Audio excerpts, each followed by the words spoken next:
Shoqata turistike Vërçuni shënoi 20 vjetorin e themelimit të saj, një përvjetor që ka përkuar edhe me festën e Shëngjergjit, duke mbledhur për të 20 vit radhazi banor të fshatit Vërçun, që jetojnë në qytete të tjera të vendit dhe jashtë Shqipërisë.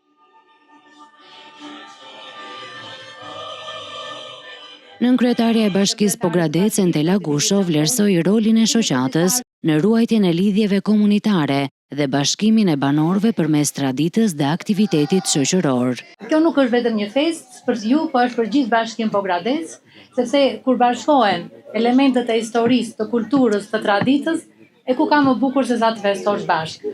Unë përgëzoj të gjithë organizatorët e kësaj feste dhe uroj suksese, jetë të gjatë shoqatës dhe sa më tepër festa dhe sa më tepër vajzat e tim të cilët janë jashtë Shqipërisë të bashkohemi së bashku për të festuar së bashku. Sot në këtë ditë të bukur ju uroj nga zemra shëndet, mbarësi dhe begati për të gjithë bashkëtarët tanë dhe të gjithë pjesëmarrësit që ndodhen këtu.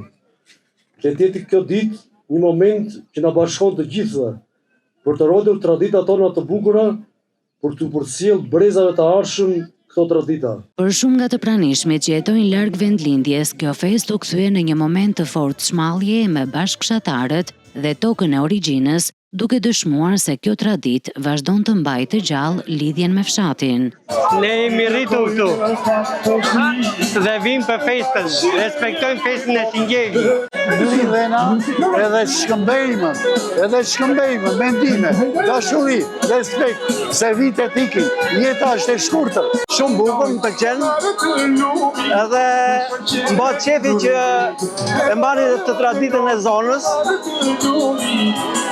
që njerëzit rinia ta di çfarë ka kaluar. Kryetari i shoqatës Vërçuni, Gentian Pere, u shpreh se në këto 20 vite, shoqata ka arritur të adresojë një sër problematikash të komunitetit dhe të krijojë ura bashkëpunimi për zgjidhje dhe mbështetje të vazhdueshme. Ne kemi vite të tëra që investojmë në turizëm dhe promovimin e zonës për resurset që ajo ka.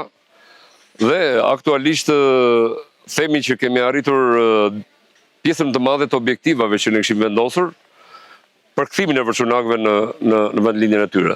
Gjatë aktivitetit u ndan certifikata nderi për disa personalitete dhe profesionist, mes tyre edhe gajdexhiu Hekuran Pere, kryetari i Bashkisë Ilir Xhakolli, si dhe gazetari Artin Halili për promovimin e fshatit. Halili ja dedikoi certifikatën operatorit Guido Dervishllari, i cili është ndarë para kohe nga jeta.